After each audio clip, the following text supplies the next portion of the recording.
கர்த்தருடைய பரிசுத்த நாமத்திற்கு மகிமை உண்டாவதாக. 23வது சங்கீதம் நம் எல்லோருக்கும் பரிச்சயமான ஒரு சங்கீதம். இந்த சங்கீதத்தை பொதுவாக நாம் ஒரு ஆறுதலின் சங்கீதமாக பார்ப்போம். We see a psalm of comfort.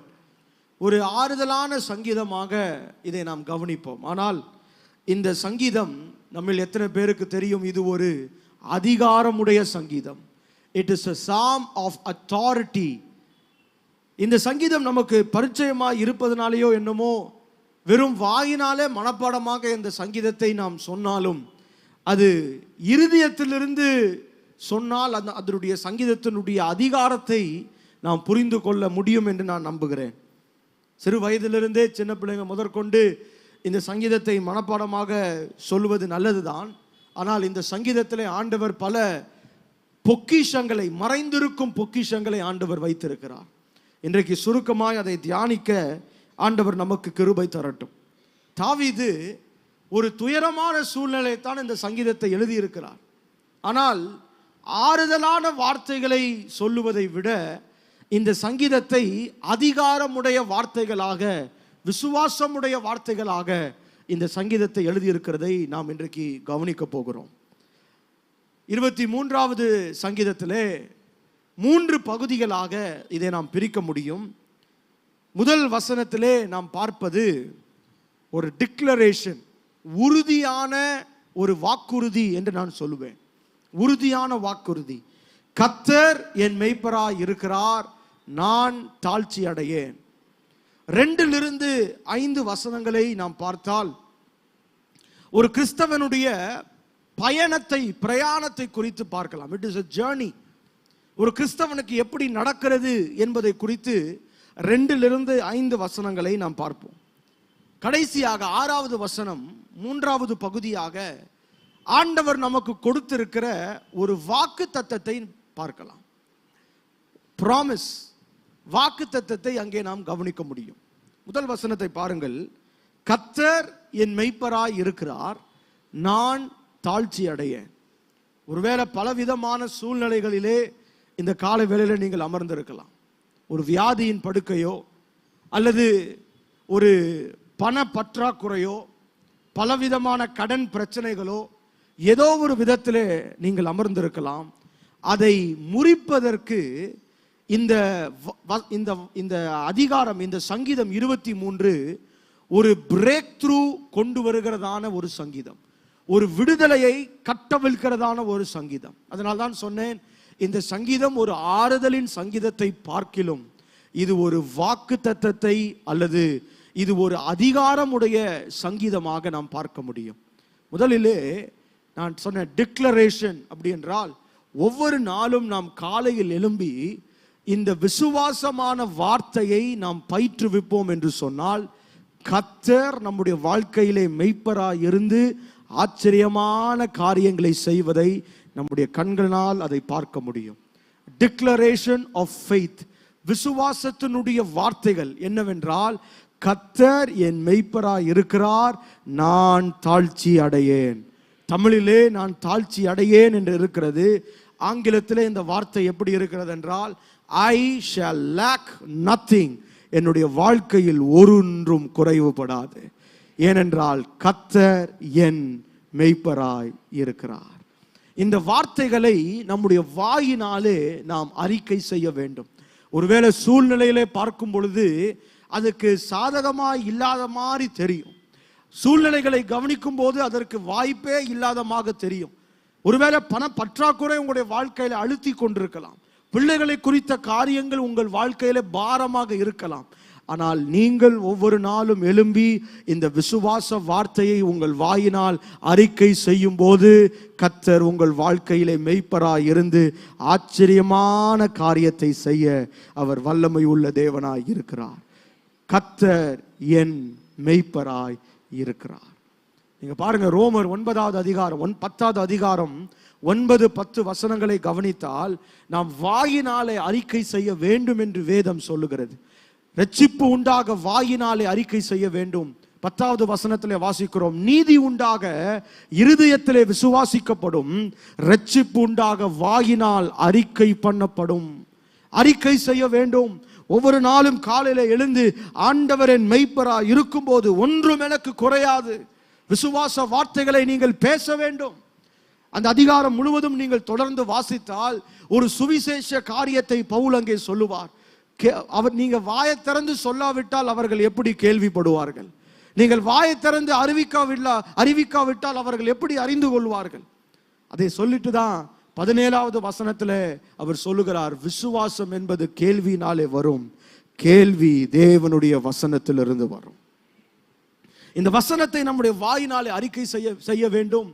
ஏனென்றால் வேதம் தெளிவாக சொல்லுகிறது, மரணமும் ஜீவனும் நம்முடைய நாவில் அதிகாரத்திலே ஆண்டவர் கொடுத்திருக்கிறார். நாம் மரிப்பதற்காக அல்ல, ஏதோ நான் வாழ மாட்டேன், ஒன்றும் செய்ய மாட்டேன், அப்படிப்பட்ட வார்த்தைகளை சொல்லுவதற்கல்ல. என் தேவனால் நான் உயருவேன், என் தேவனால் நான் பெருகுவேன், என் தேவனால் நான் நிச்சயம் சாதிப்பேன், என் தேவனால் எல்லாவற்றையும் செய்ய முடியும் என்கிற விசுவாச வார்த்தையை நாம் வாயினாலே அறிக்கை பண்ணும்போது என்ன நடக்கிறது என்றால், நம்முடைய வாழ்க்கையிலே விசுவாசம் வர்த்திக்கப்படுகிறது.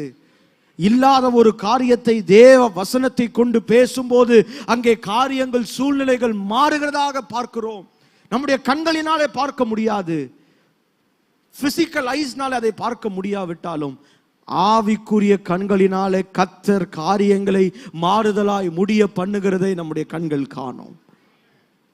இது எப்படி நான் உங்களுக்கு விளங்க பண்ண முடியும்னு சொன்னா, பரீட்சையில நான் நல்லா எழுதுவேன், நிறைய மார்க் வாங்குவேன்னு சொல்லிட்டு நம்ம படிக்காம இருந்தா ஒன்றும் வேலையாகாது. அதே மாதிரி கர்த்தரனை உயர்த்துவார்னு சொல்லிட்டு கர்த்தரை தேடாம இருந்தா எப்படி ஆண்டவர் உயர்த்துவார்? உங்களுடைய இருதயம் கர்த்தரை சார்ந்திருக்கும் போது நிச்சயமாய் கர்த்தர் செய்ய வல்லவர். 2வது பகுதிக்கு நான் போகிறேன். 2லிருந்து 5 வசனங்களை கவனித்தால் ஒரு கிறிஸ்தவனுடைய பயணத்தை அங்கே நாம் பார்க்கிறோம். இந்த சங்கீதத்தை நான் மறுபடியும் சொல்றேன், பொதுவா நம்முடைய மனதில் என்ன இருக்குன்னா ஒரு ஆறுதலான சங்கீதமாக இருக்கும். ஆனால் இந்த சங்கீதம் உங்கள் வாழ்வையே மாற்றி அமைக்கக்கூடிய வல்லமை நிறைந்த சங்கீதம், அதிகாரம் படைத்த சங்கீதம். 2வது வசனத்தில் பாருங்கள், அவர் என்னை புல்லுள்ள இடங்களில் மேய்த்து அமர்ந்த தண்ணீர்கள் அண்டையில் என்னை கொண்டு போய் விடுகிறார். ஏன் ஆண்டவர் என்னை அமர்ந்த தண்ணீர் அண்டையில் கொண்டு போய் விடுகிறார்னு சொன்னா, நம்முடைய வாழ்க்கையில பல போராட்டங்கள் வரும்போது நாம சில விதங்களிலே முயற்சி செய்வோம். நாம போராடி அதை மேற்கொள்வதற்கு பல யுக்திகளை கையாளுவோம். பழைய அனுபவங்களை வைத்து இதை மேற்கொள்ள முடியும், இதை செஞ்சிடலாம். ஒரு வியாதி வரும்போது போன தடவை வியாதி வந்து மருத்துவரை அணுகினதை போல இந்த தடவை அணுகிடலாம் அப்படின்னு பல முயற்சிகளை செய்யும். ஆனா ஆண்டவர் சொல்றாரு, அவர் என்னை புல்லுள்ள இடங்களில் மேய்க்கிறார். அப்படின்னா அர்த்தம் என்ன? தாவீது தன்னை ஒரு ஆடாக கருதி ஆண்டவரை மெய்ப்பராக வைத்து அவர் சொல்லுகிறார், கர்த்தர் என்னை நடத்துவதற்கு நான் இடம் கொடுக்கிறேன். ஆண்டவருடைய வாழ்க்கையிலே அவர் எல்லாவற்றிலும் அவர் அதிகாரியா இருப்பதனாலே என்னை அவர் சரியான வழியிலே நடத்துவார் என்று நான் அதற்கு இடம் கொடுத்து நான் அவரிடத்தை கொடுக்கிறேன். ஏன்னா ஆடு பார்த்தீங்கன்னா ஒரு வீக்கஸ்ட் அனிமல், ஒரு சாதாரணமான ஒரு மிருகம் தான். அதுக்கு போராட தெரியாது, எதிர்த்து அதற்கு ஒன்று செய்ய தெரியாது. ஆனால் ஒன்று தெரியும், அந்த ஆட்டுக்கு தன்னுடைய மெய்ப்பனுடைய சத்தத்தை கேட்க தெரியும், தன்னுடைய மெய்ப்பனுடைய குரல் அதுக்கு நன்றாக தெரியும். அந்த மெய்ப்பனுடைய குரலை கேட்டு போகும்போது கர்த்தர் அந்த ஆட்டை பாதுகாக்கிறது மாத்திரம் அல்ல, ஆச்சரியமான விதத்தில் அந்த சாதாரண ஆட்டை கொண்டு ஆச்சரியமான காரியத்தை கர்த்தர் செய்கிறார். அதே போல நம்முடைய வாழ்க்கையில இந்த மெய்ப்பர் என்கிற காரியத்தை ஆண்டவருக்கு இடம் கொடுக்கும் போது நான் அமர்ந்த அண்டையில் கொண்டு போய் விடுகிறதல்ல, அவர் என்னை புல்லுள்ள இடங்களில் நடத்தி அவர் என்னை அமர்ந்த தண்ணீர் அண்டையில் கொண்டு போய் விடுகிறார். அந்த மாதிரி சூழ்நிலையில் நாம் செய்ய வேண்டியது ஒன்றே ஒன்றுதான், அமர்ந்திருந்து நானே தேவன் என்று அறிந்து கொள்ளுங்கள். Know that I am God. Be still. அந்த போராட்டமான சூழ்நிலையிலே நீங்கள் அமர்ந்திருந்து கர்த்தரை நாடி கர்த்தரை நோக்கி பார்த்து, ஆண்டவரே என்னுடைய மெய்ப்பர் நீங்க நடத்துவீங்க. ஒரு பெரிய பிரசங்கமா நான் செய்ய விரும்பல, நான் தொடர்ந்து போக விரும்புகிறேன். 3வது பார்த்தால் அந்த ஆர்டரை நீங்க கவனிக்கணும். உங்களுடைய வாழ்க்கையிலே போராட்டங்களில் இருந்தும் பிரச்சனைகளில் இருந்தும் விடுதலை பெற வேண்டுமானால் ஆண்டவர் ஆச்சரியமாய் ஒரு காரியத்தை வைத்திருக்கிறார். 3வது கவனிக்கும் போது 3வது வசனம், அவர் என் ஆத்துமாவை தேற்றி என்று இருக்கிறது. உலகத்திலே நமக்கு தேவைகள் என்னவென்று ஒரு மெய்ப்பனுக்கு நன்றாக தெரியும். ஆட்டிற்கு தேவையான காரியங்கள் நன்றாக தெரியும். ஆட்டை ஆண்டவர் நடத்தும் போது அதை சரி செய்வதற்கு முன்பதாக ஆத்துமாவை ஆண்டவர் சரி செய்கிறார். தமிழில் தேற்றி என்று இருக்கிறது, ஆங்கிலத்தில் எப்படி இருக்கிறதுன்னு பார்த்தா restores my soul. அவர் என்னுடைய ஆத்துமாவை புதுப்பிக்கிறார், என்னுடைய ஆத்துமாவை செப்பனிடுகிறார், என்னுடைய ஆத்துமாவின் மேல் அவர் கவனமாய் இருக்கிறார், என்னுடைய ஆத்துமாவை அவர் சரி செய்கிறார். நம்முடைய வாழ்க்கையில நிறைய பிரச்சனைகளுக்கு காரணம் நம்முடைய ஆத்துமா தேவனோடு சரியில்லாததுனால தான். மன்னிக்க முடியல, மறக்க முடியல. அது நம்முடைய வாழ்க்கையிலுடைய ஆசீர்வாதங்களுக்கு தடையா இருக்கிறதை நீங்கள் உணர்ந்திருக்கிறீர்களா? It is not our effort, நம்முடைய முயற்சினால் அல்ல. உங்களால் யாராவது மன்னிக்க முடியலனா அது உங்கள் வாழ்க்கையினுடைய ஆசீர்வாதத்திற்கு அது தடையா இருக்கிறது. இந்த மேய்ப்பர் அதை எல்லாவற்றையும் பார்ப்பதற்கு முன்பதாக இந்த ஆத்துமாவை குறித்து அவர் தேற்றி அதை செப்பனிட்டு அதை புறலமைத்து சீரமைக்க விரும்புகிற ஒரு நல்ல மேய்ப்பர் ஒருவர் உண்டு. அதனால தான் நாம் பார்க்கிறோம், ஆண்டவர் சொல்லும்போது உலகம் முழுவதும் நீ ஆதாயப்படுத்தி கொண்டாலும் உன் ஆத்துமாவை நஷ்டப்படுத்தினால் உனக்கு லாபம் என்ன? What is the profit? உலகம் உனக்கு எல்லாம் வச்சிருக்கலாம், நல்ல வசதியான வாழ்க்கை இருக்கலாம், ஆனால் உன் ஆத்துமாவை நஷ்டப்படுத்தினால் உனக்கு லாபம் என்ன? அந்த ஆர்டர் ஆண்டவர் மாத்தல பாருங்க. தொடர்ந்து நாம் பார்க்கலாம். தொடர்ந்து அந்த வசனத்தில் வாசிக்கும் போது மிக முக்கியமான ஒரு வார்த்தை, தம்முடைய நாமத்தின் நிமித்தம் நம்மை நீதியின் பாதையில் நடத்துகிறார். நான்காவது சொல்லுவேன், his name sake. ஏன் ஆண்டவர் நம்முடைய வாழ்க்கையில ஆசீர்வாதங்களை கொடுக்கிறார் என்று சொன்னால், நான் மகிமைப்படுவதற்காக அல்ல, நான் உயர்வதற்காக அல்ல, அவருடைய நாம மகிமை அடைவதற்காக கர்த்தர் என்னுடைய வாழ்க்கையில ஆசீர்வாதங்களை தருகிறார். It is for his name sake, அவருடைய நாமத்திற்காக. எனக்கு இருக்கிறவைகள் எல்லாம் என்னால் வந்ததல்ல, எனக்கு இருக்கிறவைகள் எல்லாம் என்னால் முடிந்ததாலே அல்ல, எனக்கு இருக்கிறவைகள் எல்லாம் தேவனால் கொடுக்கப்பட்டது. காரணம், அவருடைய நாமத்தை மகிமைப்படுத்த முடியும், அவருடைய நாமத்தினால். இந்த வார்த்தை மிக முக்கியமானது, for his name sake. தொடர்ந்து வாசிக்கிறோம் அந்த சங்கீதத்திலே, என்னை நீதியின் பாதைகளில் நடத்துகிறார். நீதியின் பாதைகள் என்பது எதை குறிக்கிறது என்றால், இந்த இடத்துல வெறும் நீதி என்று சொல்லும் பொழுது நல்ல பாதைகள் மாத்திரம் அல்ல, என்னை அது ஆசீர்வாதமான பாதைக்கு நேராய் வழி நடத்துகிறது. என்னுடைய ஆத்துமா கர்த்தரை சார்ந்திருக்கும் போது, என்னுடைய ஆத்துமா என் மெய்ப்பராகிய தேவனை அவரை பின்பற்றும் போது ஆசீர்வாதமான பாதைகளுக்கு நேராய் கர்த்தர் என்னை நடத்துகிறார். நான்காவது வசனத்திலே வாசிக்கிறோம், மரணம் என்ற காரியம் பள்ளத்தாக்கிலே, நான் மரண இருளின் பள்ளத்தாக்கிலே நடந்தாலும். கிறிஸ்தவ வாழ்க்கையில ஆண்டவர் மரணம் என்கிற பள்ளத்தாக்கெல்லாம் வராது அப்படின்னு ஆண்டவர் வாக்கு பண்ணல. அப்படின்ற ஆண்டவர் வாக்கு ஒரு நாளும் கொடுத்ததில்லை. உங்கள் வாழ்க்கை நல்ல ஆசீர்வாதமா இருக்கும், ரொம்ப உயர்ந்திருக்கும் அப்படின்னு ஆண்டவர் ஒருபோதும் வாக்கு கொடுக்கல. ஆனால் என்ன வேதம் சொல்லுகிறது என்றால், அப்படிப்பட்ட சூழ்நிலைகளுக்குள்ளே நீங்கள் தள்ளப்பட்டாலும் நான் உங்களோடு கூட இருக்கிறேன். தேவரீர், நீர் என்னோடு கூட இருக்கிறீர். தாவீது பாருங்க, ஆங்கிலத்தில் எப்படி ஆரம்பிக்குதுன்னா, even though I walk to the shadow of death, அந்த மரணத்தின் பள்ளத்தாக்கிலே நான் தள்ளப்பட்டாலும் என்னை தனியே தவிக்க விடாத ஒரு தேவன் ஒருவர் உண்டு. அவர் என்னை தேற்றி என்னை நடத்தி, அவர் என்னை மேய்த்து புல்லுள்ள இடங்களில் என்னை நடத்துகிறார். ஆச்சரியமான ஒரு காரியம். மரண இருளில் பள்ளத்தாக்கிலே நடந்தாலும், கிறிஸ்தவ வாழ்க்கை என்பது ஒரு பஞ்சு மெத்தை அல்ல. ஆனால் நமக்கு இருக்கிற ஒரு ஆனந்த பாக்கியம் என்னவென்றால், என் ஆண்டவர் என்னோடு கூட வருகிறார், என்னை தேற்றுகிறார். வசனத்துல வாசிக்கிறோம், என் நடந்தாலும் பொல்லாப்புக்கு பயப்படேன், தேவரீர் என்னோடு கூட இருக்கிறீர், உமது கோலும் உமது தடியும் என்னை தேற்றும். கோல் என்பது பாதுகாப்பை குறிக்கிறது, தடி என்பது வழி நடத்துதலை குறிக்கிறது. மறுபடியும் சொல்லுகிறேன், கோல், ராட் இஸ் ஃபார் ப்ரொடெக்ஷன், பாதுகாக்கிறது, எதிலிருந்து தீமை ஒன்றும் அணுகாதபடி என்னை பாதுகாக்கிறது. தடி என்பது கைடன்ஸ், ஆண்டவருடைய வழி நடத்துதலை குறிக்கிறது. ரெண்டுமே அவருடைய கரத்துல தான் இருக்கு. ஆட்டை நம்ம ஆண்டவர் கீழே, அந்த மெய்ப்பர் கீழே நம்ம ஆடா இருந்து அவர் கீழே வந்துட்டோன்னு சொன்னா, he will protect from all the other things. மற்ற எல்லா காரியத்திலிருந்தும் ஆண்டவர் என்னை அழகாய் பாதுகாத்து நடத்துவார். ரெண்டு, ஒருவேளை அந்த காரியம் என்னுடைய வாழ்க்கையில நேரிட்டாலும் அதை சரியாய் வழி நடத்துகிற நல்ல மேய்ப்பர் ஒருவர் உண்டு. நல்ல மேய்ப்பர் ஒருவர் உண்டு. 5வது வசனத்தில் பார்க்கிறோம். இது நீண்ட காரியத்தை ஒரு செய்கிற ஒரு காரியமா இருக்கிறது. என் சத்துருக்களுக்கு முன்பதாக நீர் எனக்கு ஒரு பந்தியை ஆயத்தப்படுத்தி.